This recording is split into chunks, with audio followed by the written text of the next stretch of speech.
இவர்களுடைய திராவிட மாடல் அப்படின்னு சொல்லக்கூடிய இந்த பெண்களுக்கு உரிமை அளிக்கின்ற இந்த மாடல் முழுக்க முழுக்க பெண்களுக்கு எதிரான மாடல். உங்கள் குடும்பத்தில் அடுத்ததை யாரை கொண்டு வந்து அரசியல் உட்கார வைக்கிறோம் என்பதை கவனத்தை எல்லாம் விட்டுவிட்டு என்கவுண்டர் சொல்லிட்டு விஷயத்தை மூடி மூடி மறைக்கிறதால தான் அண்ணா யூனிவர்சிட்டி மட்டும் இல்லைங்க, திருச்சியில ஒரு இன்சிடென்ட் நடந்திருக்கு. அது வந்து இன்னைக்கு தற்கொலைங்கிறாங்க. எந்த அளவுக்கு அது உண்மையும் தெரியாது.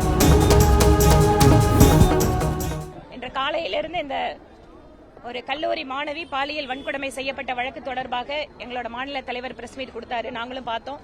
அந்த சம்பவ இடத்திற்கும் நாங்கெல்லாம் மகளிரணி சார்பில் போய் பார்த்துட்டு வந்தோம்.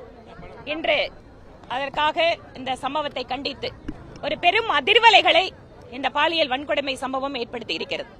ஏனென்றால் கோவையை பொறுத்தவரை ஒரு அமைதியான இடம் என்பது மட்டுமல்ல, பெண்களுக்கு மிகுந்த பாதுகாப்பான இடம் என்கின்ற நம்பிக்கை ஆண்டாண்டு காலமாக இந்த பகுதி மக்களுக்கு மட்டும் இல்ல, பெண் குழந்தைகளை இந்த ஊருக்கு அனுப்புவர்களுக்கு கூட உண்டு.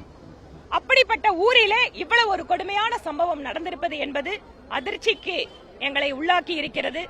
இது வந்து இந்த பகுதிக்கு ஏற்பட்ட அவமானம் என்பதை தாண்டி எந்த அளவுக்கு தமிழக அரசு, அதுவும் குறிப்பாக அந்த இடத்துல ஏற்கனவே அந்த பகுதி மக்கள் சமூக விரோதிகள் அந்த இடத்தை பயன்படுத்துகிறார்கள் என்று தெரிந்திருந்தும் அந்த இடத்தில் ஏற்கனவே ஒரு சட்டவிரோதமான மதுபான பார் இயங்குகிறது என்று தெரிந்திருந்தும் இந்த சம்பவம் நடந்திருக்கிறதை அவர்கள் கண்டுகொள்ளாமல் விட்டிருக்கிறார்கள் என்பது அவர்களுடைய அலட்சியத்தை காட்டுகிறது. இன்று மகளிர் சார்பில் ஆர்ப்பாட்டம் பண்ணியிருக்கோம். நாளை மறுநாள் தமிழகம் முழுவதும் சமூக நீதி மாடல், இவர்களுடைய திராவிட மாடல் அப்படின்னு சொல்லக்கூடிய இந்த பெண்களுக்கு உரிமை அளிக்கின்ற இந்த மாடல் முழுக்க முழுக்க பெண்களுக்கு எதிரான மாடல் என்பதை மக்களிடம் கொண்டு செல்கின்ற வகையிலேயும் அந்த பாதிக்கப்பட்ட பெண்களுக்கு ஆதரவாக இருக்கின்ற அந்த சூழலை உருவாக்குகின்ற விதமாகவும் எல்லா மாவட்டங்களிலேயும் எங்களுடைய ஆர்ப்பாட்டம் நடைபெறும்.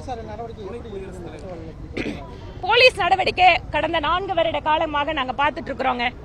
இந்த மாதிரி ரொம்ப ஒரு சென்சிட்டிவான விஷயம், ஒரு மக்கள் அதிகமா அதிர்ச்சிக்குள்ளாகிற விஷயம் வந்துச்சுன்னா உடனடியா யார் அவங்க அரெஸ்ட் பண்ணிருக்காங்களோ அவங்க மேல எந்த விசாரணை இல்லாம என்கவுண்டர்னு ஒரே வார்த்தையில சொல்லி முடிச்சிடறாங்க.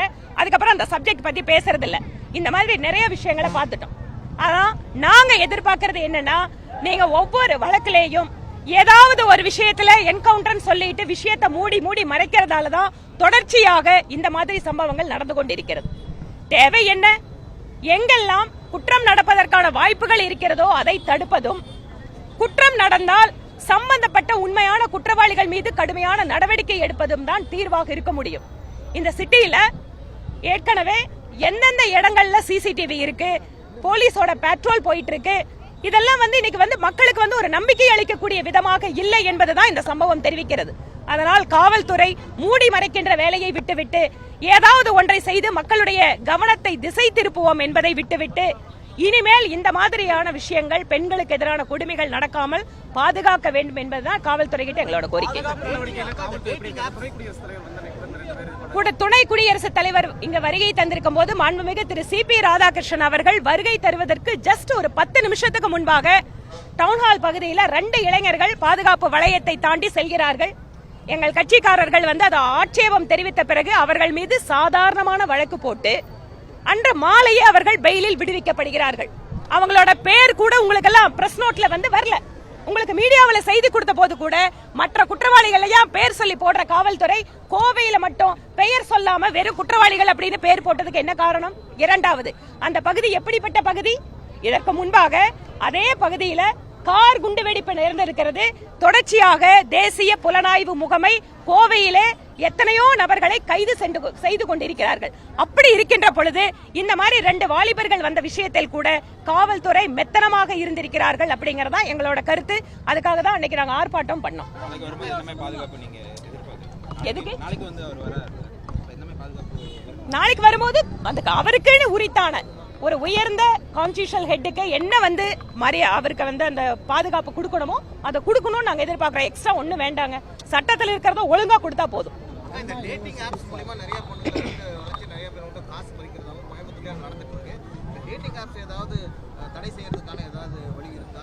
டேட்டிங் ஆப்ல பெண்கள் வந்து சூறையாடப்படுவதாகவோ ஏமாற்றப்படுவதாகவோ அந்த மாதிரி கம்ப்ளைண்ட் வந்துச்சுன்னு சொன்னா அதனோட டேட்டாவை எடுத்துட்டு காவல்துறை இதற்காக ஒரு ரெக்வஸ்ட் வந்து ஸ்டேட் கவர்மெண்ட்ல இருந்து கொடுத்தாங்கன்னா இந்த ஆப் எல்லாம் வந்து அதை வந்து பிரிவென்ட் பண்றது வந்து சென்ட்ரல் கவர்மெண்டோட ரோல். அது நிச்சயமா அதை செய்யறதுக்கு நாங்க உதவிகரமா இருப்போம். அண்ணா யூனிவர்சிட்டி மட்டும் இல்லைங்க, திருச்சியில ஒரு இன்சிடென்ட் நடந்திருக்கு. அது வந்து இன்னைக்கு தற்கொலைங்கிறாங்க. எந்த அளவுக்கு அது உண்மைன்னு தெரியாது. தொடர்ச்சியாக பெண்களுக்கு எதிரான கொடுமைகள் அதிகரித்திருப்பதாக நாங்க ஏதோ எதிர்க்கட்சியா சொல்லலைங்க. சட்டமன்றத்திலே அரசாங்கம் கொடுத்த தகவலின்படி பெண்களுக்கு எதிரான குற்றங்கள் கொடுமைகள் தமிழகத்தில் அதிகரித்திருக்கிறது. அது குழந்தைகளுக்கு எதிரான குற்றங்கள், பெண்கள் மீதான பாலியல் பலாத்கார வழக்குகள் 111% தமிழ்நாட்டில் 4 வருஷத்துல அதிகரிச்சிருக்கு. 135% போக்சோ வழக்குகள் தமிழகத்தில் அதிகரிச்சிருக்கு. 60% பெண்களுக்கு எதிரான வன்கொடுமைகள், அவர்களுக்கு மீதான தாக்குதல்கள் தமிழகத்தில் அதிகரிச்சிருக்கு. என்ன காரணம்? ஆட்சியாளர்களுக்கு டிராமா செய்வதற்கு நேரம் இருக்கிறது. அவர்கள் குடும்பத்தை காப்பாற்றுவதில் காட்டுகின்ற அக்கறையை பெண்களை காப்பாற்றுவதில் அவர்கள் காட்டுவதில்லை. மாண்புமிகு முதல்வர் திரு ஸ்டாலின் அவர்கள் உங்களுக்கு பாதுகாப்பு, உங்கள் குடும்பத்தில் அடுத்ததை யாரை கொண்டு வந்து அரசியல் உட்கார வைக்கிறோம் என்பதை கவனத்தை எல்லாம் விட்டுவிட்டு இங்க இருக்கக்கூடிய பெண்களையும் தயவு செய்து பாருங்கள். பெண்களுக்கு 1000 ரூபாய் கொடுத்துட்டேன்னா உங்க பின்னால வந்துருவாங்க, உங்க நீங்க சொல்றத கேட்டுருவாங்கன்னு அர்த்தம் இல்லைங்க. 1000 ரூபாயை தாண்டி எங்களோட பெண் குழந்தைகள் வீட்டை விட்டு வெளியே போனால் அவர்கள் பத்திரமாக திரும்பி வர வேண்டும் என்றுதான் எந்த தாயும் நினைப்பாள். அதை புரிந்து கொண்டு ஆட்சி நீங்கள் நடத்துங்க. இன்னும் இருக்கிறது 4 மாசம் தான் உங்க ஆட்சி. இந்த 4 மாசத்துக்காவது பெண்களுக்கு ஒழுங்கா பாதுகாப்பு கொடுக்கணும்னு கேட்டுக்கிறோம். பெப்பர் ஸ்ப்ரே வந்து எந்த அளவுக்கு எங்களுக்கு வாய்ப்பு இருக்கோ அந்த இதை வந்து நாங்க கொடுப்போம். எந்த அளவுக்கு வாய்ப்பு இருக்கோ அந்த இடத்துல எல்லாம் கொடுப்போம். பெண்களுக்கு இது சம்பந்தமான விழிப்புணர்வும் கொடுக்கிறோம்.